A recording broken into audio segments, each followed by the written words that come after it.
పేర్లను ప్రపోజ్ చేసేది, ఇదంతా జరిగేది. అది ఒక డెమోక్రటిక్గా అనిపించేది. డిస్ట్రిక్ట్ ఫస్ట్ ఒక కమిటీ ఏది నియోజకవర్గ స్థాయి వాళ్ళు జిల్లా కమిటీకి పంపిస్తే, జిల్లా కమిటీ వాళ్ళు అవసరమైతే ఇంకో పేరు కూడా ప్రపోజ్ చేసి పంపిస్తే, ఆ తర్వాత రాష్ట్ర కమిటీ డెసిషన్ తీసుకోవడం. 100కి 80, 85 అట్లా జరిగేది.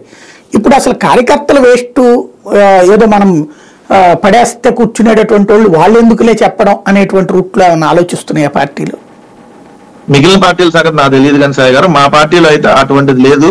మా దగ్గర ఐపాక్ వాళ్ళు ఈవెన్ నాకు కూడా ఫోన్ చేసి అడిగారు. మా దగ్గర ఉన్నటువంటి మేరుగు నాగార్జున గారు ప్రస్తుతం అప్పుడు ఎమ్మెల్యేగా ఉంటే ఆయన పనితీరు ఎలా ఉంది, మీతో మాట్లాడాలని చెప్పి ఈవెన్ నేను హైదరాబాద్ లో ఉంటే నాకు కూడా కాల్ చేశారు. మా విలేజ్ కూడా వచ్చి మా విలేజ్ లో ఉన్న సర్పంచ్ ని, మా పార్టీ నాయకులను కలిశారు. అట్లానే నేను కూడా ఉన్నానా అని చెప్పి నన్ను కూడా మళ్ళీ అడిగారు. అట్లా అన్ని చోట్ల జరిగింది సార్. ఇది ఎప్పుడు ఇదంతా 6-7 months బ్యాక్ స్టోరీ. సో ఈ బేస్ లో కొంత తీసుకున్నారు సార్. ఒపీనియన్ అసలు తీసుకోలేదని అంటే అది రాంగ్. తీసుకున్నారు, ఐపాక్ సంబంధించి తీసుకున్నారు. వాళ్ళు ఆల్రెడీ ఐపాక్ నియోజకవర్గానికి వచ్చి ఒక ఇన్ఛార్జ్ గా ఉన్నారు.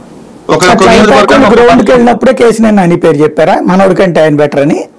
నేను అసలు లేదంటే ఎక్కడో 1-2 జరిగి ఉండొచ్చు సార్. ఎందుకంటే మీరు ఉన్నట్టు మాకు విజయవాడలో బలమైనటువంటి ఎంపీ అభ్యర్థి మొన్నటి దాకా లేదు, 2 సార్లు మేము ఓడిపోయి ఉన్నాం. సో మాకు అక్కడ కేసీఆర్ నాని యువతలకు వస్తున్నప్పుడు మాకు అతనే బలమైనటువంటి అభ్యర్థిగా మాకు అనిపించినప్పుడు 1-2 చోట్ల మార్పులు చేర్పులు ఉండొచ్చు, నేను కాదని అంటలేదు. సో మెజారిటీ నేను అనేది ఏంటంటే మెజారిటీ అభిప్రాయాలు సిట్టింగ్ ఎమ్మెల్యేలు, అక్కడ ఉన్నటువంటి నియోజకవర్గ ఇన్ఛార్జీలు, ఎందుకంటే 175 మందికి మాకు ప్రీవియస్ ఉన్నారు కదా ఇన్ఛార్జీలు. ప్రీవియస్ 175 అసెంబ్లీలకు ఇన్ఛార్జీలు ఉన్నప్పుడు గ్రామీణ స్థాయిలో ఖచ్చితంగా ఒపీనియన్ తీసుకున్నారు సార్. లీడర్స్ ఒపీనియన్ తీసుకున్నారు. అక్కడ ఉన్నటువంటి ఎంపీటీసీలు, స్థానిక సర్పంచులు, అంటే మా పార్టీ తరపున ఎన్నికైన వాళ్ళు, ఎందుకంటే మా పార్టీ తరపున ఎన్నికైన వాళ్ళ ఒపీనియన్స్ ఖచ్చితంగా ఐపాక్ తీసుకొని ఆల్రెడీ ఏ మండలంలో ఏ లీడర్ వ్యతిరేకంగా ఉన్నాడు, ఏ లీడర్ని సరి చేసుకోవాలనేది కూడా మొత్తం తయారు చేసి నియోజకవర్గ ఇన్ఛార్జి కూడా ఇచ్చారు సార్. ఏది గడప తిరిగినప్పుడు.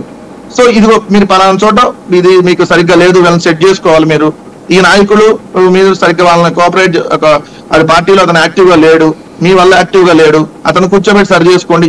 ఈ రకరకాల మా దగ్గర జరిగినాయి సాయి గారు, చాలా తతంగం జరిగింది దానికి. సో దాంట్లో ఇప్పుడు అందుకని ఫైనల్ గా మేము 81 చోట్ల మార్పులు చేర్పులు చేశాం సాయి గారు. 81 చోట్ల మార్పులు చేర్పులు చేస్తే 33 మందికి అసలు నో సీట్, వాళ్ళ ఫ్యామిలీలో కూడా ఎవరికి ఇవ్వాలి.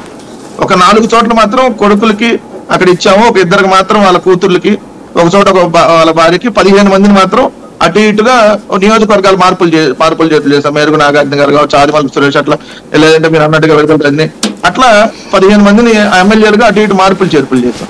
సో 3-4 ఎంపీలుగా. సో 33 మందికి అయితే నో సీట్. సిట్టింగ్ ఎమ్మెల్యేలు వాళ్ళ కుటుంబానికి ఎంపీ సీట్ కానీ ఎమ్మెల్యే సీట్ కానీ ఏది ఇవ్వని వాళ్ళు